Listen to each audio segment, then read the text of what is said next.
So hello everyone, very good afternoon to all of you. जैसे कि आप सभी को पता है कि हमारा जो आज का जो टॉपिक है वो बहुत ही इंपॉर्टेंट टॉपिक आज का हमारा जो रहने वाला है वो है हमारा फंडामेंटल ऑफ नर्सिंग का जो टॉपिक है ब्लड ट्रांसफ्यूजन। दोस्तों ये बहुत इंपॉर्टेंट टॉपिक है। इससे 4 से 5 क्वेश्चन जो है आपको आगे कॉम्पिटेटिव एग्जाम्स में देखने को जरूर मिलेंगे। तो मैं आपको आगे बताऊंगा कि क्वेश्चन जो है वो कहाँ से बनते हैं, जिनको मैं क्या आपको स्टार मार्किंग करके बताऊंगा। तो जैसे कि आपको पता है कि दोस्तों हमारा जो आज की जो क्लास का टॉपिक है वो आपको ऑलरेडी जो है एक दिन पहले ही प्रायर जो है हमारे टेलीग्राम चैनल के माध्यम से, हमारे इंस्टाग्राम चैनल के माध्यम से, यूट्यूब के माध्यम से और व्हाट्सएप के माध्यम से आपको बता दिया जाता है कि जो हमारा जो अगला जो टॉपिक रहेगा नेक्स्ट का वो हमारा क्या रहने वाला है।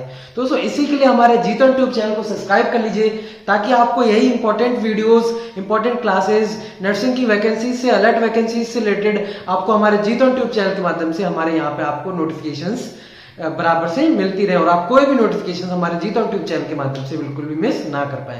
तो दोस्तों आज का जो टॉपिक है हमारा वो रहेगा यहाँ पे ब्लड ट्रांसफ्यूजन, जो कि एक बहुत ही इंपॉर्टेंट टॉपिक है जिसमें मैं यहाँ पे क्या है स्टार मार्किंग जो है आपको यहाँ पे लगा देता हूँ कि आज का जो टॉपिक है हमारा वो बहुत इंपॉर्टेंट रहने वाला है। और अगर हम इसमें बात करेंगे दोस्तों ब्लड ट्रांसफ्यूजन में कौन कौन से जो कंपोनेंट्स है हम उसको जो है वो ट्रांसफ्यूज कर पाते हैं। तो कंपोनेंट्स की दोस्तों मैं बात करूं, कंपोनेंट्स पहले दोस्तों यहाँ पे ओनली आपका होल ब्लड सेल है वही यहाँ पे ट्रांसफ्यूज करते हैं, लेकिन आज के टाइम में अपन क्या कंपोनेंट्स कौन कौन से यहाँ पे ट्रांसफ्यूज करते हैं।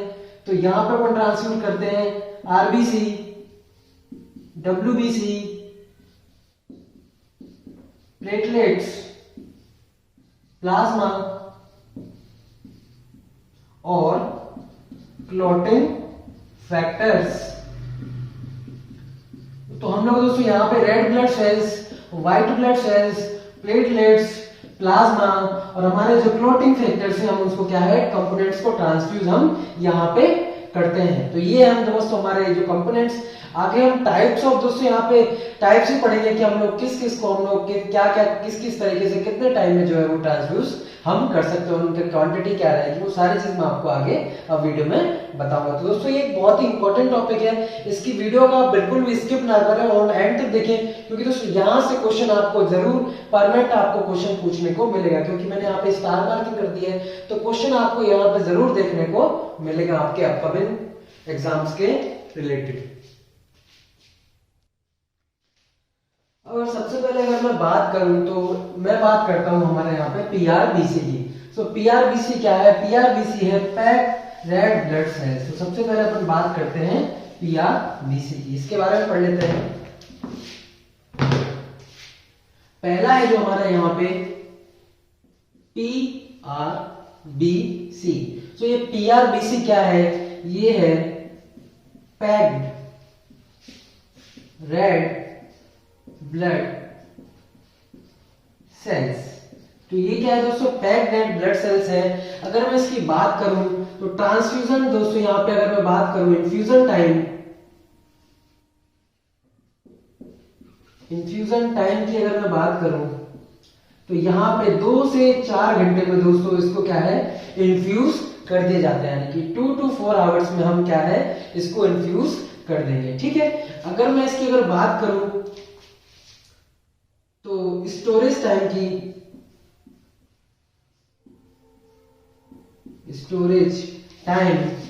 इन ब्लड बैंक,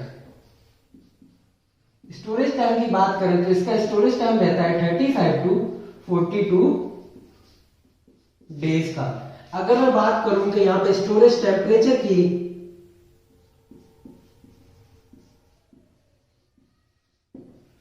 तो यहां पे 1 to 6 डिग्री सेल्सियस पे क्या है इसको स्टोर करके हम लोग रखते हैं। ठीक है। इन्फ्यूजन हमको 2 से 4 घंटे में इन्फ्यूज करना है। स्टोरेज टाइम आपका 35 से 42 दिन है। टेम्परेचर आपका 1 to 6 डिग्री सेल्सियस है। अगर मैं इसकी इधर ही बात करूं तो वोस्ट आरबीसी तो इसको दोस्तों हम लोग यहाँ पे 28 डेज तक क्या है स्टोर करके हम रख सकते हैं। ठीक है। ये इन्फ्यूजन टाइम 2 से 4 घंटे, स्टोरेज टाइम आपका 35 से 42 दिन, टेम्परेचर जैसे मैंने बताया तो 1 से 6 डिग्री सेल्सियस। और मैं इसकी बात करूं तो यहां पे 1 यूनिट PRBC इंक्रीज हीमोग्लोबिन 1 ग्राम पर DL। ठीक है, अगर मैं बात करूं तो 1 यूनिट PRBC इंक्रीज 3% हेमेटोक्रेट वैल्यू। ठीक है, 1 यूनिट आरबीसी अगर आप ट्रांसफ्यूज करते हैं, इन्फ्यूज करते हैं, तो आपका हीमोग्लोबिन कितना देखने को बढ़ेगा, वो आपका 1 ml पर DL आपको इंक्रीज देखने को मिलेगा। और अगर 1 यूनिट पीआरबीसी इंक्रीज करते हैं, आप इन्फ्यूज करते हैं, तो 3% जो आपका हीमोग्लोबिन वैल्यू है वो इंक्रीज देखने को मिलेगी। ठीक है, ये तो थी आपकी यहाँ पे PRBC packed red blood cells की आपकी बात। ठीक है, अगर मैं दोस्तों यहाँ पे एक और चीज की बात करूं कि यहाँ पे आप, जैसे मैंने आपको बताया 2 से 4 घंटे में इसको इन्फ्यूज कर देना है। ठीक है, लेकिन अगर यहाँ पे आप वैल्यूज देखेंगे तो चेंज इन लेबोरेटरी वैल्यूज यहाँ पे 4 to 6 hours after the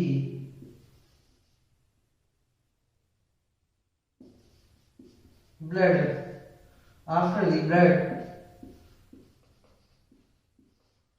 transfusion। ठीक है, तो इसको आप नोट डाउन कर लो, ये यहाँ पे बहुत ही इंपॉर्टेंट रहेगा।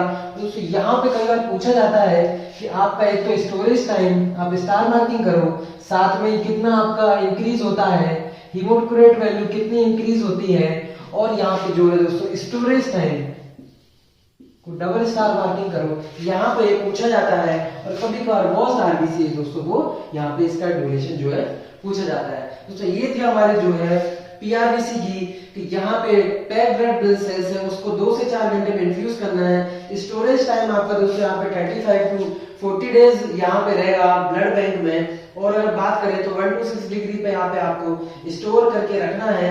ठीक है, और बहुत आरबीसी की बात करें तो 28 डेज में दोस्तों इसको अपन स्टोर करके रख सकते हैं। ठीक है, और बाकी अगर लैब वैल्यूज अगर आपको चेंज देखनी है तो वो आपको 4 से 6 घंटे में दोस्तों यहाँ पे आपको लैब वैल्यूज देखने को मिलेगी। ठीक है, अगर मैं इसकी दोस्तों यहाँ पे एक और चीज की बात करूं तो कभी कभार यहाँ पे पूछते हैं, वो मैं आपको इधर नोट कर देता हूं, कभी कभार आपको यहाँ पे पूछते हैं कि एक पीआरबीसी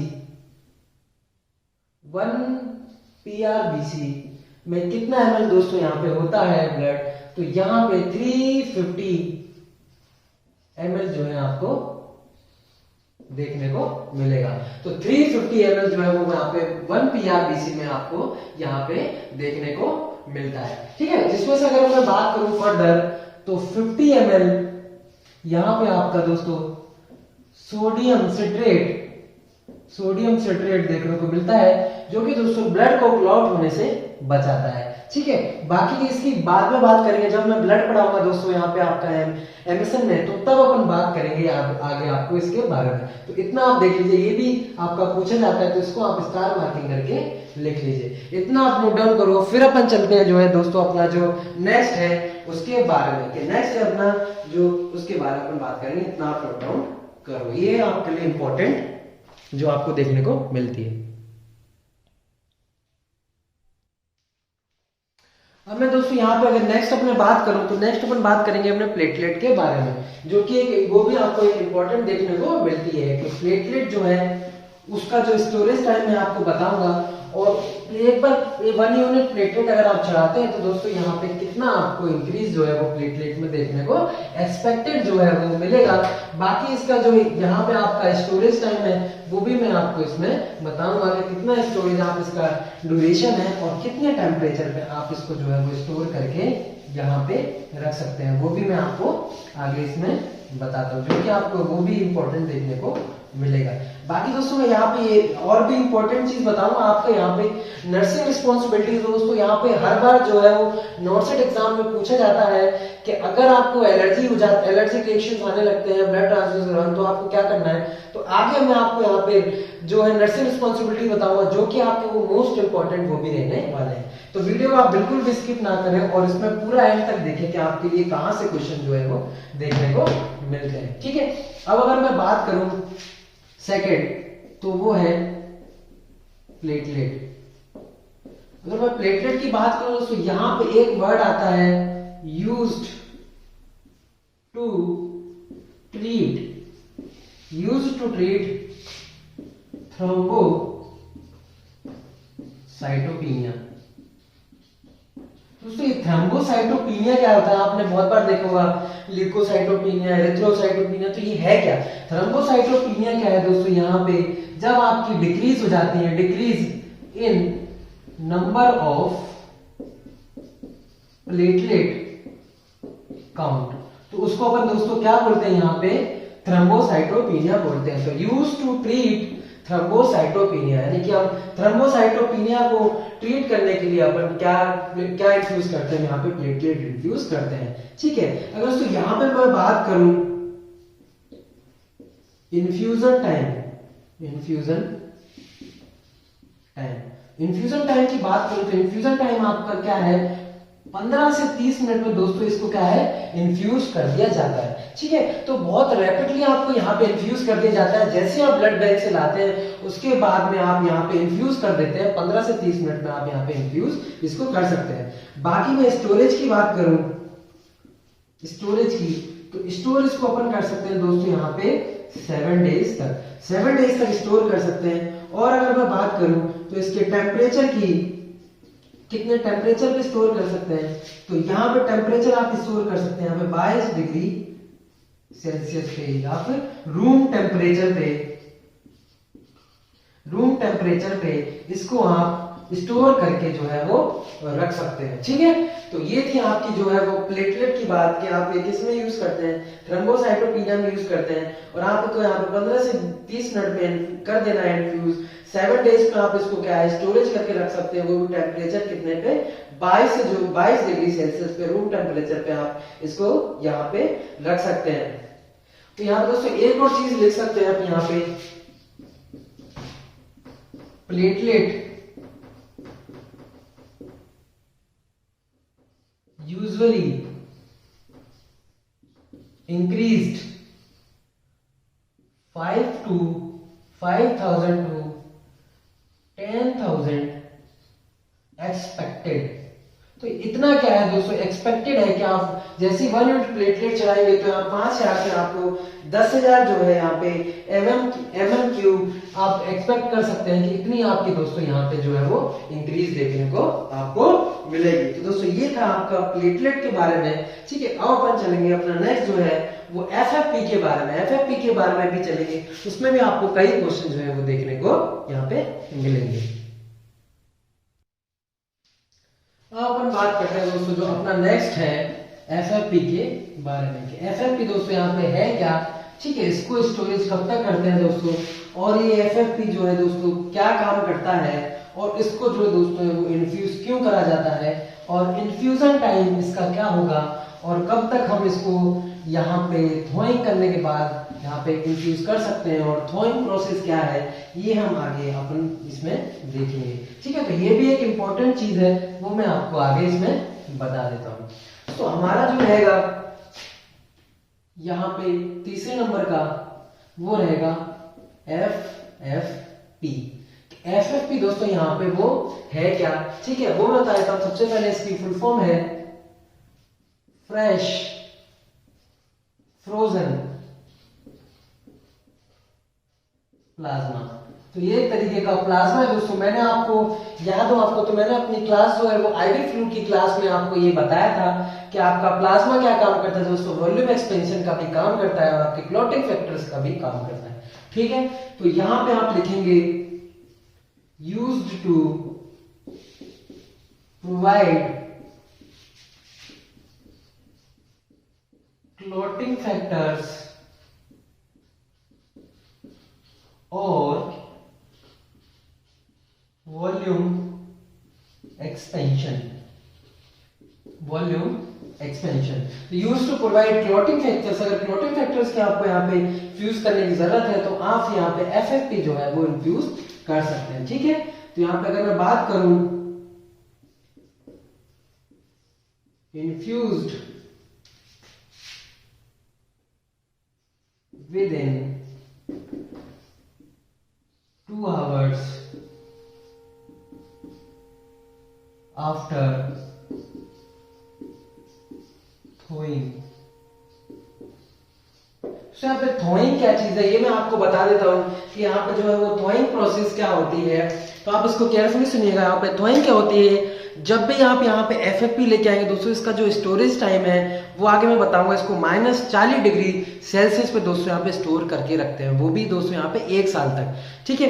तो इसमें क्या है, आपको जैसे ही आप यहाँ पे ब्लड बैंक से लेके आएंगे तो 2 घंटे के अंदर अंदर दोस्तों आपको इसको क्या है यहाँ पे इन्फ्यूज करना है। लेकिन कब, थ्रोइंग करने के बाद। थ्रोइंग क्या होता है दोस्तों, यहाँ पे एक प्रोसेस होता है जस्ट लाइक आप एफएफपी पकड़ेंगे तो एकदम से आप क्या है यहाँ पे एफएफपी बहुत ठंडा होता है तो एकदम से आप यहाँ पे इन्फ्यूज जो है वो पेशेंट में नहीं कर सकते हैं, ठीक है। तो यहाँ पे पेशेंट का क्या है दोस्तों, यहाँ पे पेशेंट के टेम्परेचर में वेरिएशन देखने को यहाँ पे मिलेगा। तो आप क्या करेंगे, उसको थ्रोइंग करेंगे। मतलब कोई कभी कभार का नर्सिंग ऑफिसर्स क्या करते हैं कि उसको पिलो के नीचे रख देंगे, ठीक है, उसको यहाँ पे स्टमक पे रख लेंगे। इस तरीके का आपको नहीं करना है, डायरेक्टली आपको क्या इस तरीके से करना है अपने हाथों के बीच में, ठीक है। उसको क्या बोलते हैं अपन, थ्रोइंग प्रोसेस बोलते हैं। और जब तक कि उसकी टेम्परेचर दोस्तों यहाँ पे थोड़ा कम नहीं जाता, मतलब यहाँ पे टेम्परेचर जो है -40 से यहाँ पे कम नहीं आता, तब तक आप क्या है दोस्तों इसको पेशेंट को इन्फ्यूज दोस्तों यहाँ पे आप इसको नहीं कर सकते हैं, ठीक है। तो 2 आवर्स में दोस्तों यहाँ पे 2 आवर्स बाद यहाँ पे थ्रोइंग के बाद में आप इसको कर सकते हैं। इन्फ्यूजन विद, आप यहाँ पे लिख सकते हैं इन्फ्यूजन 15 से 30 मिनट। यहाँ पे लिख सकते हैं इन्फ्यूजन टाइम। इन्फ्यूजन टाइम दोस्तों यहाँ पे 15 से 30 मिनट जो है वो यहाँ पे आप लिख सकते हैं। इन्फ्यूजन टाइम आप 15 से 30 मिनट के अंदर आप इसको जो है वो चढ़ा देंगे। बाकी का स्टोरेज की बात करूं, स्टोरेज तो इसको 1 ईयर तक अपन स्टोर करके वो है वो रख सकते हैं। और टेम्परेचर की अगर मैं बात करूं, टेम्परेचर की, तो टेम्परेचर जो होगा वो -40°C पे दोस्तों अपन क्या है इसको यहाँ पे स्टोर करके वो है रखेंगे। वो भी अपन 1 साल तक इसको स्टोर करके रख सकते हैं। तो आप इसको जो है वो यहाँ पे नोट डाउन कर सकते हैं, ठीक है। बाकी की एक और चीज के यहाँ पे आप 1 यूनिट की बात करें, जैसे पीआरबीसी यहाँ पे आपको 1 यूनिट में 350 ml था, जहाँ पे 50 ml जो है आपका सोडियम सिट्रेट था। तो यहाँ पे 1 यूनिट में दोस्तों यहाँ पे वो है 200 ml आपको देखने को मिलेगा। 1 यूनिट में आपको 200 ml जो है वो देखने को यहाँ पे मिलेगा। तो ये थी दोस्तों यहाँ पे हमारी एफएफपी की बात, ठीक है। तो बाकी का अगर मैं एक बात करूं तो आप इसका कैसे चेक करेंगे, तो यहाँ पे आप यहाँ पे लिख सकते हैं कि evolution is assessed by PT, APTT और हाइपोवोल्यूमिया।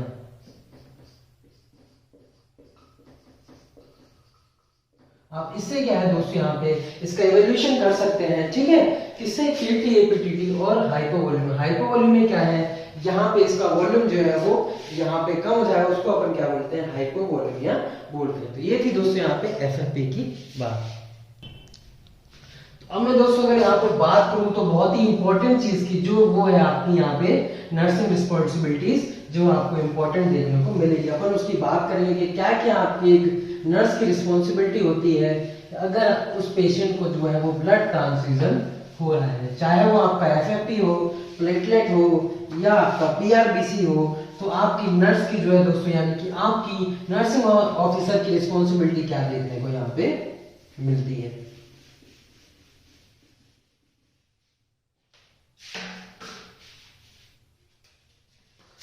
यहां पे लिख लेते हैं, तो यहां पे नर्सिंग रिस्पॉन्सिबिलिटी,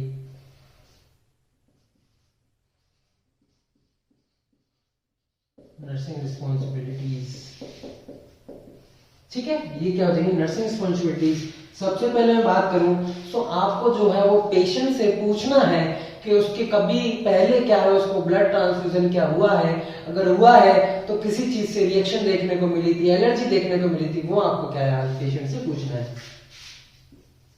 तो ask the patient about BT blood transfusion history. ये क्या दोस्तों यहां पे blood transfusion, blood transfusion history. तो आपको दोस्तों यहां पे उससे पेशेंट से पूछनी है कि कभी आपको पहले क्या ब्लड ट्रांसफ्यूजन हुआ है या नहीं। ठीक है, ये आपकी नर्सिंग रिस्पॉन्सिबिलिटी।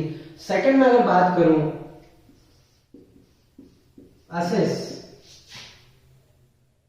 वाइटल साइंस, यहां पे दोस्तों आपको ब्लड ट्रांसफ्यूजन से पहले और ड्यूरिंग और बाद में भी दोस्तों आपको क्या है पेशेंट के वाइटल साइन जरूर चेक करने हैं। अगर कोई वेरिएशन आपको देखने को मिलता है तो आप ब्लड ट्रांसफ्यूजन को दोस्तों डिले कर लेंगे और यहाँ पे आप इन्फॉर्म करेंगे आपके हेल्थ केयर प्रोवाइडर को। ठीक है, आप यहाँ पे हेल्थ केयर प्रोवाइडर को बताएंगे कि इनके वाइटल्स में थोड़े चेंजेस हैं, टेम्परेचर में चेंजेस हैं, बीपी में चेंजेस हैं, जो भी है वो आप अपने डॉक्टर्स को वहां पे बताएंगे ब्लड ट्रांसफ्यूजन से पहले। ठीक है, और तीसरे की बात करूं तो no medication is added into the blood transfusion bag. ये दोस्तों आपको पता होना चाहिए, आपको ये जानकारी भी होनी चाहिए कि आप यहाँ पे ब्लड ट्रांसफ्यूजन बैग में किसी भी प्रकार की दोस्तों यहाँ पे कोई भी मेडिकेशन यूज नहीं करेंगे। ठीक है, ये चीज आपको पता होनी चाहिए। ये भी क्या है दोस्तों आपकी रिस्पॉन्सिबिलिटी में आता है। तो इसके बाद अपन चलेंगे और भी रिस्पॉन्सिबिलिटीज है, इसको आप नोट डाउन करो। उसके बाद चलते हैं अपनी जो अन्य रिस्पॉन्सिबिलिटीज है उनके बारे में। तो यहाँ पे नेक्स्ट रिस्पॉन्सिबिलिटी की बात करूं अपने फोर्थ रिस्पॉन्सिबिलिटी की, तो यहाँ पे एक चीज और यहाँ पे दोस्तों पता होनी चाहिए। जो फोर्थ है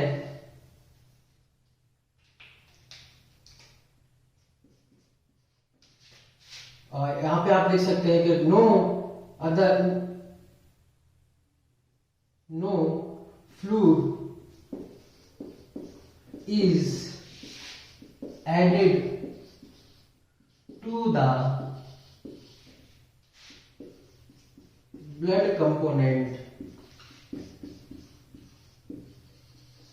ठीक है, सो यहाँ पे कोई भी फ्लूइड आपको दोस्तों यहाँ पे ऐड नहीं करना है ब्लड कंपोनेंट में। यानी कि आप यहाँ पे आरएल आप यूज कर लिया, आपने डीएनएस यूज कर लिया, आपको बिल्कुल भी कोई भी यहाँ पे फ्लूइड यहाँ पे कंपोनेंट में ऐड नहीं करना है। ठीक है, एक्सेप्ट यहाँ पे आप लिख लीजिए दोस्तों, एक्सेप्ट नॉर्मल सलाइन। यहाँ पे दोस्तों आपसे एक क्वेश्चन बनता है कि सपोज दैट अगर पेशेंट को यहाँ पे रिएक्शन देखने को मिलती है तो आप क्या करेंगे। सबसे पहले आपकी जो रिस्पॉन्सिबिलिटी रहती है कि आप दोस्तों यहाँ पे बीटी को जो स्टॉप करेंगे, ब्लड ट्रांसफ्यूजन को स्टॉप करेंगे। ठीक है, स्टॉप करने के बाद दोस्तों यहाँ पे आप उसके बाद में स्टॉप करने के बाद यहाँ पे आप नॉर्मल सलाइन जो है 10 ml फ्लश करेंगे। ठीक है, ताकि वो वहां पे जो उसका लाइन है वो क्लॉट ना हो जाए। तो यहाँ पे नॉर्मल सलाइन आप यूज कर सकते हैं, क्योंकि इसका जो दोस्तों प्रेशर ऑस्मोटिक प्रेशर है वो यहाँ पे आपका ब्लड के प्रेशर के बराबर जो है वो माना जाता है। तो इसका आप यहाँ पे बिल्कुल भी एक्स्ट्रा और भी कोई फ्लूइड जो है वो ऐड यहाँ पे आप नहीं करेंगे। तो ये थी आपके दोस्तों यहाँ पे फोर्थ नंबर की। नेक्स्ट में चलते हैं अपने नेक्स्ट के बारे में। तो हमारा जो नेक्स्ट की अगर मैं बात करूं तो ये भी एक इंपॉर्टेंट आपको यहाँ पे देखने को मिलेगा। यहाँ पे आप लिखेंगे फिफ्थ नंबर में एडमिनिस्टर्ड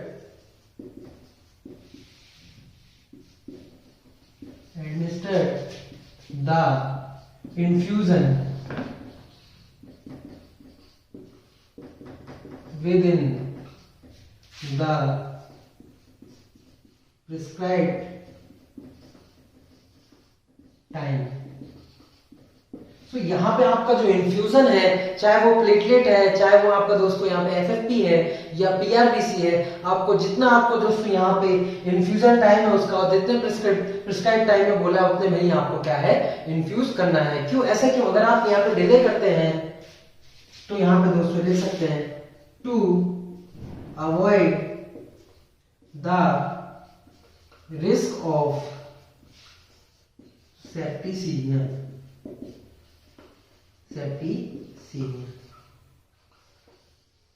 ये क्या है दोस्तों, आपको यहाँ पे इंपॉर्टेंट देखने को मिलेगा। यहाँ पे आप स्टार मार्किंग कर सकते हैं कि यहाँ पे अगर आपने डिले कर दिया तो दोस्तों यहाँ पे ऑलरेडी रूम टेम्परेचर पे वो यहाँ पे हैंग होकर रखेगा आपका जो भी ब्लड ट्रांसफ्यूज जो हो रहा है, ब्लड ट्रांसफ्यूजन जो कंपोनेंट है। तो यहाँ पे अगर टाइम जो है दोस्तों एक्ससीड कर जाता है तो यहाँ पे आपको इन्फेक्शन देखने को मिलेगा, क्योंकि जो आपके एनवायरमेंट में इन्फेक्शन और ब्लड जो है दोस्तों यहाँ पे हाईली है, यहाँ पे इन्फेक्शन यहाँ पे उसको हो सकता है। तो सेप्टिसीमिया से बचने के लिए आप प्रिस्क्राइब टाइम में जो है एडमिनिस्टर करेंगे जो भी आपका इन्फ्यूजन है। तो ये था दोस्तों हमारा 5th नंबर का। नेक्स्ट अपन चलेंगे अपने 6th का, जो कि ये 5th नंबर का इंपॉर्टेंट देखने को आपको मिलेगा। अब अगर मैं दोस्तों अपने नेक्स्ट रिस्पॉन्सिबिलिटी की बात करूं तो ये भी आपको जो है दोस्तों को पूछने को मिलता है कि यहाँ पे आप क्या करेंगे। तो नेक्स्ट जो दोस्तों हमारा यहाँ पे 6 नंबर का कि if blood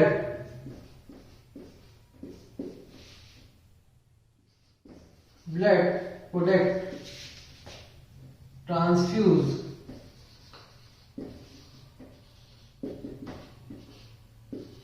within the specific time। दोस्तों आपको यहाँ पे जैसे कि मैंने आपको बताया था कि 2 से 4 घंटे में आपका जो है ब्लड ट्रांसफ्यूजन हो जाना चाहिए, ठीक है आपका। और आपको इसमें जैसे टाइम ड्यूरेशन देखते हैं कि आपका प्लेटलेट जो है वो 15 से 30 मिनट में आपको रैपिडली जो है वो ट्रांसफ्यूज कर देना है, ठीक। तो blood product transfuse with in the specific time if not administered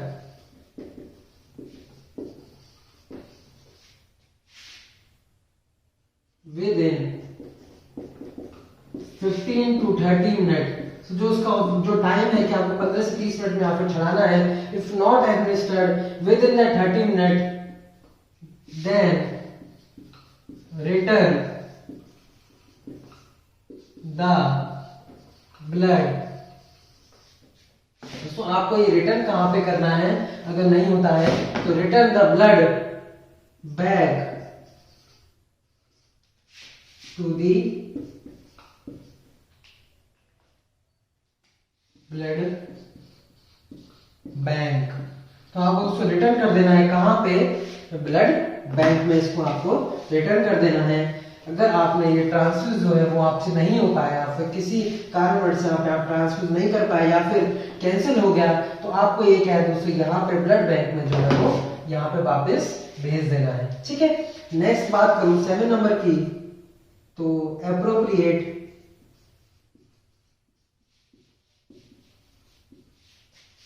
IV line. दोस्तों यहाँ पे आपका दोस्तों आईवी लाइन जो है अप्रोप्रिएट होनी चाहिए, ठीक है। जैसे आप ट्रांसफ्यूजन कर रहे हैं तो आपको कौन से नंबर का गॉज है तो कैनुला जो है वो आपसे यूज करना चाहिए। तो मैं आगे मैं बताऊंगा कौन से आपको नंबर का यूज करना चाहिए। ये नहीं कि आप छोटा यूज कर लिया आपने 24 यूज कर लिया, ट्रांसफ्यूजन में दिक्कत आ रही है, बार बार ब्लॉक हो रहा है, बार बार फ्लश करने की जरूरत आ रही है, तो इसमें दोस्तों आपको क्या है, डिले देखने को मिलेगा, जो कि हमारा क्या था, सेप्टिसीमिया का रिस्क यहाँ पे देखने को मिल जाएगा। तो आपको क्या है दोस्तों यहाँ पे एप्रोप्रिएट जो है यहाँ पे क्या आईवी लाइन की यहाँ पे साइज जो है वो लेनी है। साइज में आपको आगे बताऊंगा, इतना आप नोट डाउन करो, फिर अपन चलते हैं अपने जो रिस्पॉन्सिबिलिटी नेक्स्ट है उसके बारे में। तो अपन चलते हैं अपने जो नेक्स्ट रिस्पॉन्सिबिलिटी है उसके बारे में कि आपकी रिस्पॉन्सिबिलिटी क्या बनती है, आपको क्या पता होना चाहिए, तो वो आपको मैं बता देता हूं। जो हमारा 8 नंबर का है, यहां पे आप इसको भी स्टार मार्किंग करेंगे दोस्तों कि rapidly blood transfusion can cause circulatory overload. तो अगर आप दोस्तों यहाँ पे कोई भी जो ब्लड प्रोडक्ट है, ठीक है, तो आप उसको रैपिडली दोस्तों यहाँ पे ट्रांसफ्यूज कर देते हैं तो आपको क्या देखने को मिलेगा, सर्कुलेटरी ओवरलोड देखने को मिलेगा। इसमें क्या दोस्तों यहाँ पे हाइपर वॉल्यूमिया देखने को मिलेगा। वॉल्यूम जो दोस्तों यहाँ पे आपके बॉडी में, पेशेंट की बॉडी में ज्यादा मिलेगा देखने को। अगर आपने एकदम से रैपिडली जो है आपको ब्लड ट्रांसफ्यूजन जो है, फास्ट फ्लूइड जो है इन्फ्यूज आपने ब्लड ट्रांसफ्यूजन कर दिया तो उसकी बॉडी में सर्कुलेटरी ओवरलोड जो है वो देखने को यहाँ पे मिलेगा। उसके जो दोस्तों साइन एंड सिम्टम है वो यहाँ पे देखने को आपको असेस यहाँ पे मिलेंगे। ठीक है, तो हमारा अगर मैं नेक्स्ट की बात करूं यहाँ पे 9 नंबर की, तो इसको भी आप स्टार मार्किंग करेंगे। यहाँ पे आप स्टार 5 स्टार मार्किंग करेंगे दोस्तों। ये यहाँ पे आपका नॉट सेट का क्वेश्चन है। ठीक है, नॉट सेट का क्वेश्चन है जो कि आपको हर बार पूछने को मिलता है। तो यहाँ पे क्या क्वेश्चन बनेगा दोस्तों, यहाँ पे क्वेश्चन बनेगा तो एप्रोप्रिएट, यहाँ पे अगर साइज की बात करें, appropriate size for blood transfusion is 18 gauge cannula IV line. यह आपको दोस्तों यहाँ पे 5 स्टार मार्किंग के साथ यहाँ पे आपको नोट सेट का यहाँ पे डाल लेना है कि अप्रोप्रिएट साइज होगी दोस्तों ब्लड ट्रांसफ्यूजन की, वो होगी यहाँ पे 18 गॉज का कैनुला, जो कि दोस्तों हमारा कौन सा कलर का रहता है, ग्रीन कलर का कैनुला रहता है। तो दोस्तों जब भी आपसे पूछा जाए कि एप्रोप्रिएट साइज का आपको कैनुला यूज करना है, आईवी लाइन यूज करनी है ब्लड ट्रांसफ्यूजन में, तो आप क्या देंगे, यहाँ पे आप आंसर देंगे 18 गॉज का। ठीक है, या फिर आपसे कभी दोस्तों ये भी पूछा जाता है कि ट्रॉमा का पेशेंट है, सीवियर ब्लड लॉस हो गया, दोस्तों कौन से नंबर का यूज करेंगे, तो आप यूज करेंगे 16 गॉज का कैनुला यूज करेंगे। तो ये आपको इंपॉर्टेंट देखने को मिलता है, जिसमें मैंने दोस्तों यहाँ पे 5 स्टार मार्किंग करी है। इसको आप अपने नोट डाउन कर लीजिए और यहाँ पे नोट सेट का क्वेश्चन यहाँ पे आप लिख लीजिए। अब मैं दोस्तों यहाँ पे बात करूं कि अपने 10th नंबर की, कि यहाँ पे वाइटल साइंस दोस्तों आप कब कब मेजर करेंगे, तो वो आप यहाँ पे नोट करके लिख सकते हैं। ठीक है, तो यहाँ पे 10th नंबर का है मेजर वाइटल साइंस। तो यहां पे दोस्तों मैं लिख लेता हूं वाइटल साइंस आपको कब करने हैं, बिफोर दी ब्लड ट्रांसफ्यूजन। ठीक है, बिफोर द ब्लड ट्रांसफ्यूजन आपको क्या है दोस्तों, यहाँ पे वाइटल साइन जो है वो प्रायर चेक करने हैं। इफ अगर वाइटल साइन नॉर्मल है तो आप ब्लड ट्रांसफ्यूजन जो है वो कर सकते हैं। इफ यहाँ पे ब्लड ट्रांसफ्यूजन आपका वाइटल साइंस यहाँ पे आपका नॉर्मल है, देन यहाँ पे आप आपको अपने डॉक्टर को इन्फॉर्म करना चाहिए। ठीक है, यहाँ पे कब करेंगे, बिफोर द ब्लड ट्रांसफ्यूजन और 15 मिनट्स आफ्टर स्टार्टिंग, ठीक है, द ब्लड ट्रांसफ्यूजन। तो यहाँ पे 15 minutes after starting the blood transfusion, before the blood transfusion और 30 to 1 hour, 30 minute to 1 hour आप यहाँ पे भी आप वाइटल जो है वो चेक करेंगे। और यहाँ पे आप लिख सकते हैं 1 आवर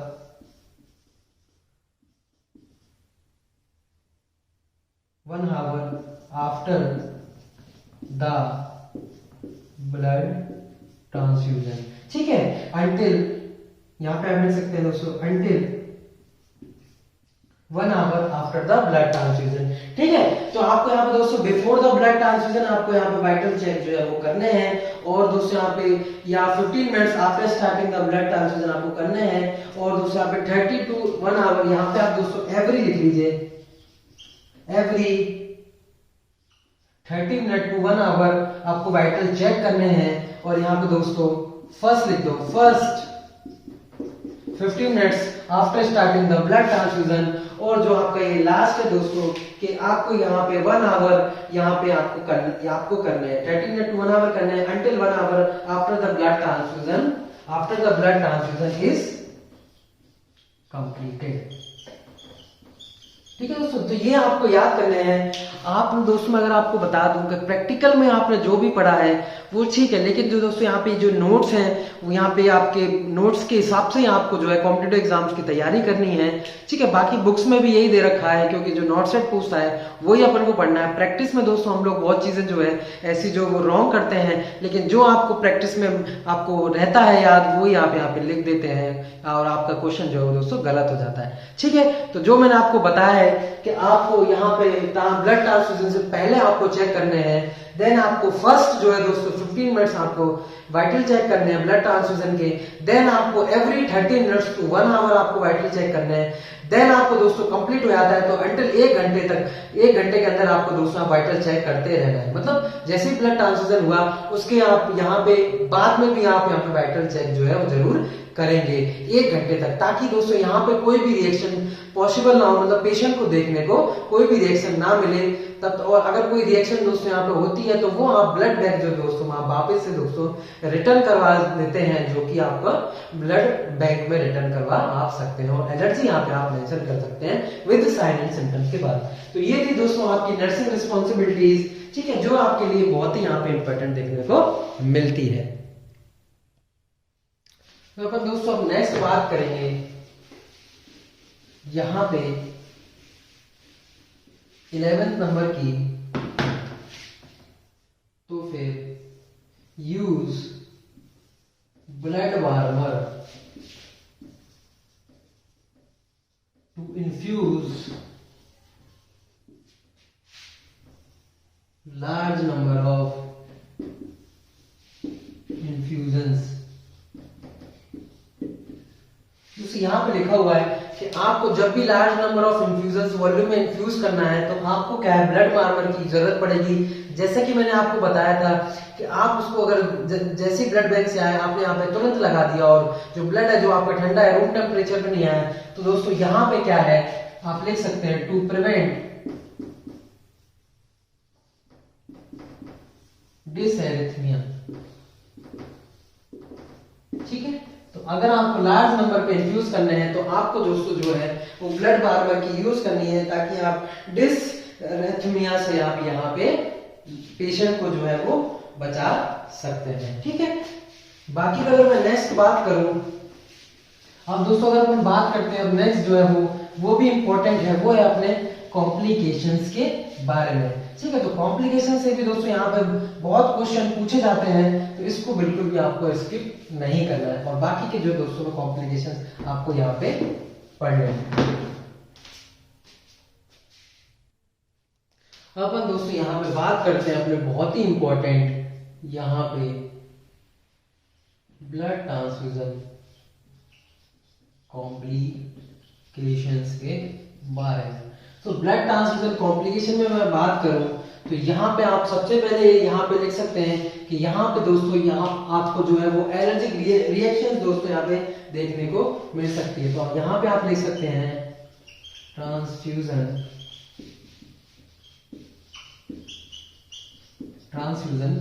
रिएक्शंस। ठीक है, सो ट्रांसफ्यूजन रिएक्शंस यहाँ पे क्या हो सकती है कि जैसे सपोज आपने जो है ब्लड ट्रांसफ्यूजन यहाँ पे आपने पेशेंट को किया, उसके बाद में दोस्तों कुछ टाइम के आपने वाइटल साइन ऑलरेडी चेक कर लिए थे। वाइटल साइन चेक करने के बाद में आपका कुछ ही समय में आपका पेशेंट को दोस्तों यहाँ पे जो है वो चिल्स आपका लगा, पेशेंट को डायफ्लोरेसिस यानी कि स्वेटिंग फील हुई। ठीक है, उसके बाद में आपको एब्डोमिनल पेन भी दोस्तों यहाँ पे फील हुआ, क्रैम्प फील हुआ। ठीक है, हाइपोटेंशन हुआ दोस्तों, रैपिड 3D पल्स आपको यहाँ पे देखने को मिली। तो इस टाइप के दोस्तों अगर पेशेंट को रिएक्शंस यहाँ पे आते हैं, पेशेंट यहाँ पे बताएगा कि जैसे ही आपको यहाँ पे पेशेंट बताएगा कि मुझे किस तरीके का आपको लग रहा है, वैसे दोस्तों आपको फटाफट क्या है आपको यहाँ पे पेशेंट के जो है वो वाइटल साइन चेक करने हैं। तो इमीडिएटली सबसे पहले दोस्तों आपको काम क्या करना है, इमीडिएटली स्टॉप द बीटिंग। आपको इमीडिएटली दोस्तों यहाँ पे स्टॉप कर देना है बीटी। ठीक है, उसके बाद में क्या करना है दोस्तों, आपको असेस वाइटल साइंस। तो स्टॉप करने के बाद में आपको पता है कि आप स्टॉप करने के बाद में यहाँ पे आप normal saline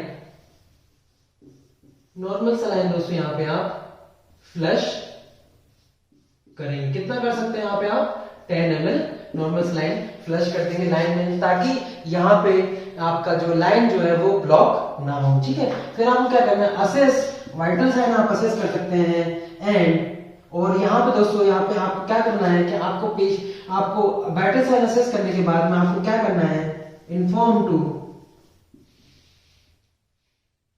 primary health care provider. आपको क्या करना है, इन्फॉर्म करना है किसको, प्राइमरी हेल्थ केयर प्रोवाइडर को आपको इन्फॉर्म करना है।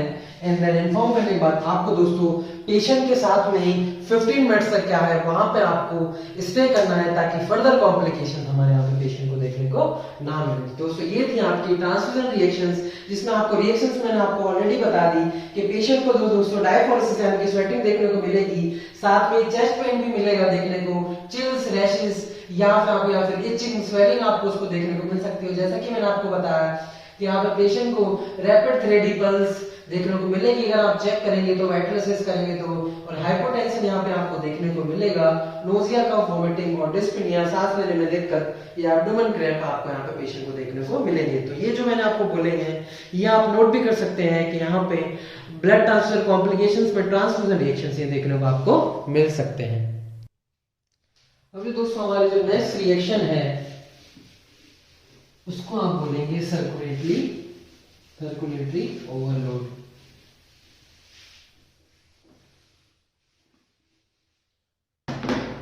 सेकेंड नंबर की हमारी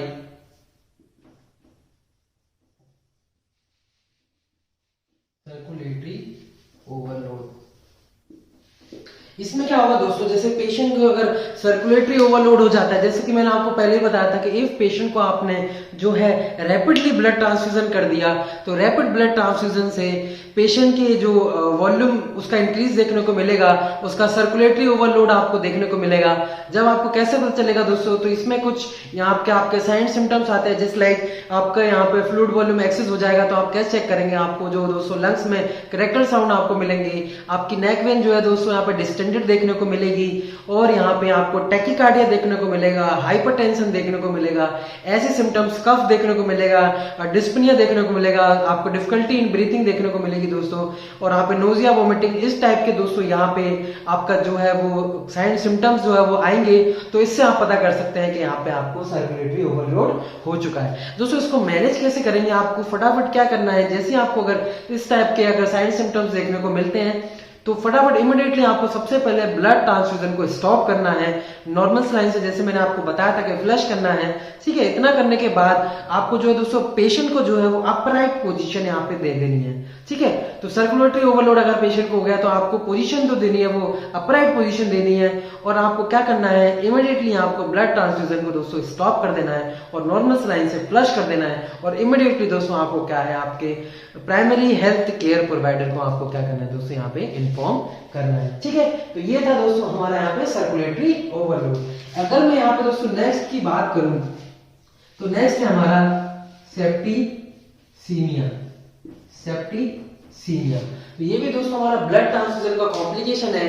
जैसे मैंने आपको अभी प्रीवियस बताया था कि सेप्टिसीमिया कैसे हो सकता है, अगर दोस्तों यहाँ पे आपका ब्लड ट्रांसफ्यूजन आपका जो टाइम है विद इन ड्यूरेशन आपको इतना करना है, जस्ट लाइक सपोज आपको यहाँ पे 3 to 4 आवर्स, जैसे मैंने आपको बताया कि 2 to 4 आवर्स में आपका पीआरबीसी ट्रांसफ्यूजन आपको कर देना है।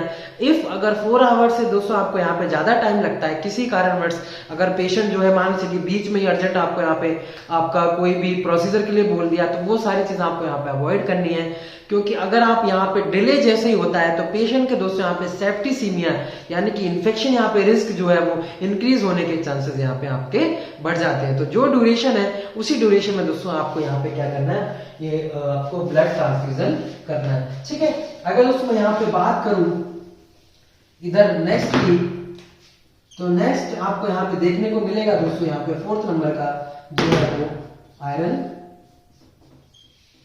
ओवरलोड।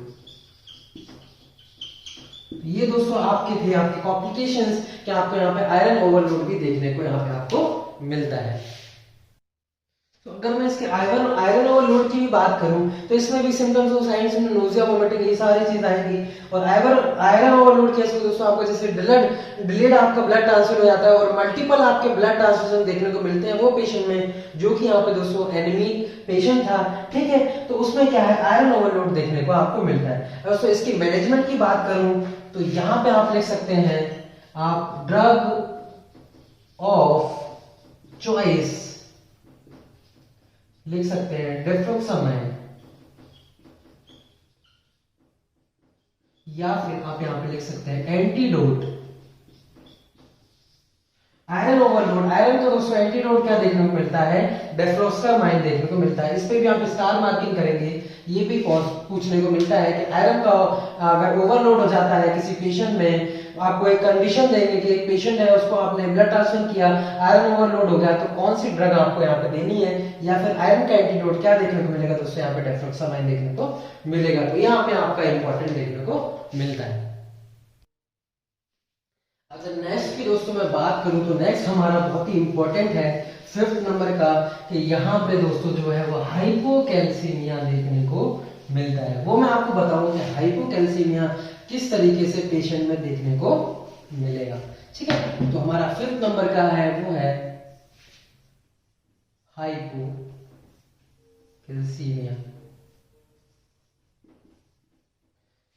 तो दोस्तों जैसा कि मैंने आपको बताया था यहाँ पे कि एक जगह मैंने इधर आपको लिखवाया था कि एक आपका पीआरबीसी में 350 ml जो है वो 1 यूनिट पर रहता है ml, तो 300 जो दोस्तों यहाँ पे ब्लड होगा और 50 ml दोस्तों क्या होगा यहाँ पे सोडियम सिट्रेट होगा, आपको याद है मैंने बताया था, ठीक है।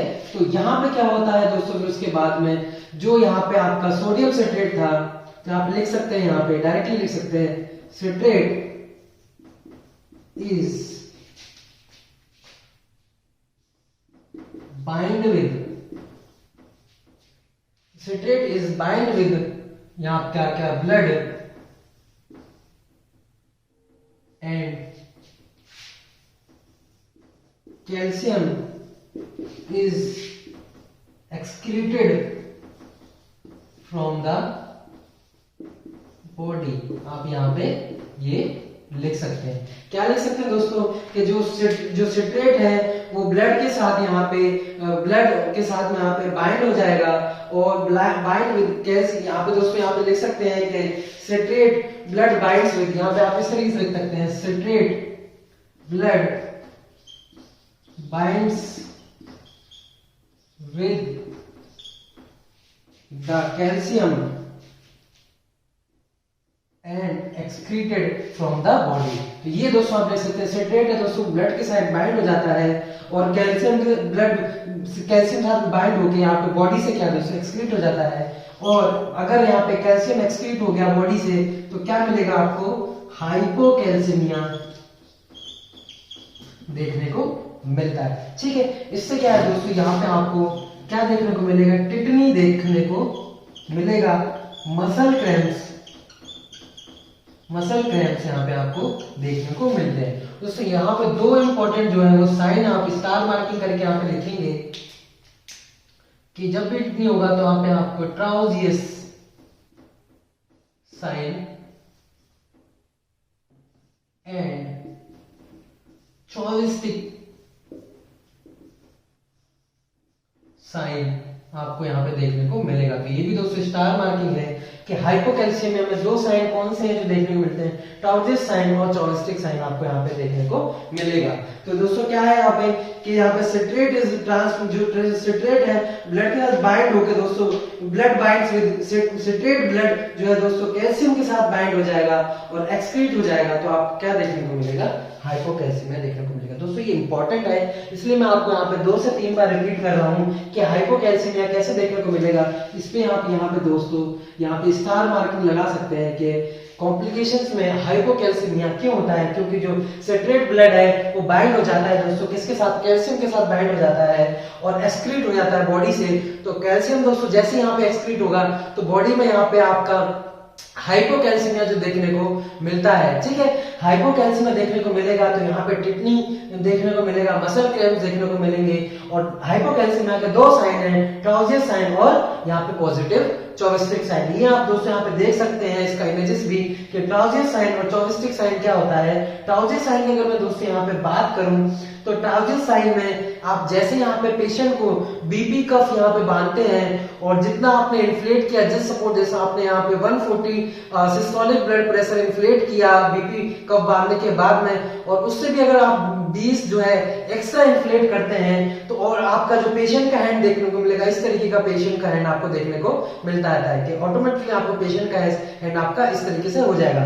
तो वो आपका दोस्तों यहाँ पे ट्राउजियस साइन है। और चौविस्टिक साइन है कि जैसे ही आप बॉडी में यहाँ पे टच करेंगे इधर साइड में चिक्स पे, तो यहाँ पे आपको ऐसे करके देखने को मिलेगा। आप इसका फोटो भी देख सकते हैं दोस्तों कि पॉजिटिव चौविस्टिक साइन और पॉजिटिव ट्राउजियस साइन देखने को क्या है। तो यहाँ पे पेशेंट में टिटनी हो जाता है और मसल क्रैम्प्स आने के साथ में आपको ये दोनों साइन जो है वो देखने को यहाँ पे मिलते हैं, ठीक है। तो ये था दोस्तों हमारा इंपॉर्टेंट जो कि ब्लड कॉम्प्लिकेशन से देखने को मिलता है।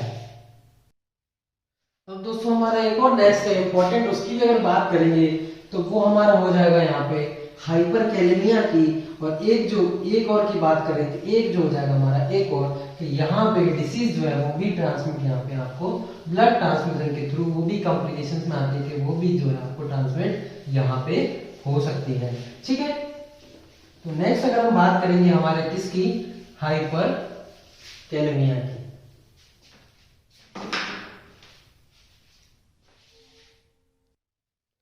नेक्स्ट की अगर मैं बात करूं दोस्तों यहाँ पे, तो नेक्स्ट हमारा है कौन सा, 6 नंबर। हाँ 6 नंबर का हो जाएगा। 6 नंबर का जो है वो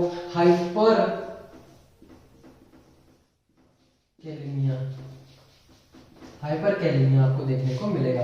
तो हाइपरकैलेमिया को मैं बता दूं दोस्तों, हाइपरकैलेमिया किस तरीके से देखने को मिलेगा कि आपका दोस्तों काफी लंबे टाइम से अगर यहाँ पे ब्लड जो है स्टोर्ड है तो लाइब्रेट्स होगा दोस्तों, वो किस में आपका हीमोलाइसिस हो जाएगा उसका, और तो उसमें दोस्तों यहाँ पे पोटेशियम का लेवल जो है वो हाई देखने को मिलेगा। और वो हाई देखने को मिलेगा अगर आपने दोस्तों उसको ब्लड ट्रांसफ्यूजन कर दिया तो इसका जो कॉम्प्लिकेशंस है वो यहाँ पे हाइपरकैलेमिया देखने को मिलता है। अगर मैं यहाँ पे नॉर्मल वैल्यू की बात करूं, normal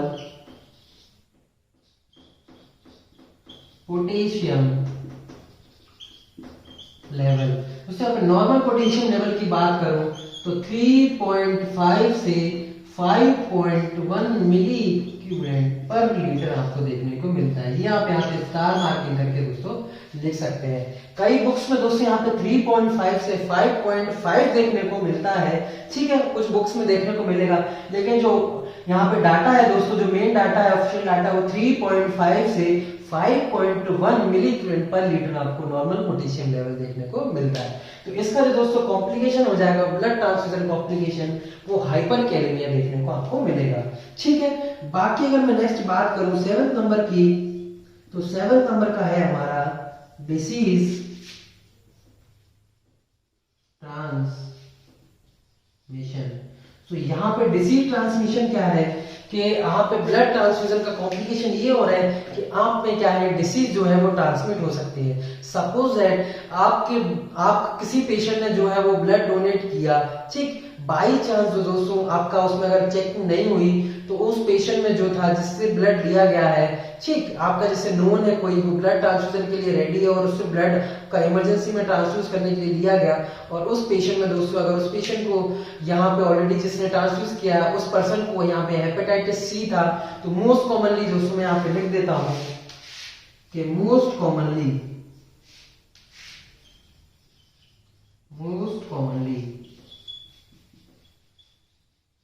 disease transmission through BT is hepatitis C. दोस्तों हेपेटाइटिस सी है जो दोस्तों मोस्ट कॉमनली है जो कि हमें यहां से डिसीज ट्रांसमिट हो सकती है। और भी डिसीज हैं जस्ट लाइक एग्जांपल HIV या हेपेटाइटिस, आपको यहाँ पे बी भी देखने को मिल सकता है, ठीक है, क्योंकि हेपेटाइटिस ए और ई तो दोस्तों यहाँ पे फीको ओरल रूट से फैलता है, तो हेपेटाइटिस सी, हेपेटाइटिस बी और एचआईवी भी आपको यहाँ पे देखने को यहाँ पे आपको मिल सकता है। तो ये थी दोस्तों यहाँ पे डिसीज ट्रांसमिशन की बात। दोस्तों इसी के साथ यहाँ पे हमारे जो कॉम्प्लिकेशंस है वो यहाँ पे खत्म हो गए, और हमारा दोस्तों जो यहाँ पे ब्लड ट्रांसफ्यूजन का जो मोस्ट इंपॉर्टेंट टॉपिक था वो भी यहाँ पे आपका एंड हो चुका है। तो सबसे पहले दोस्तों मैं आपको रिवाइज करा दूं वापस से, मैंने क्या पढ़ाया था कि ब्लड ट्रांसफ्यूजन मैंने आपको कंपोनेंट्स पढ़ाए थे कि कौन कौन से यहाँ पे आपको कंपोनेंट्स मिलते हैं।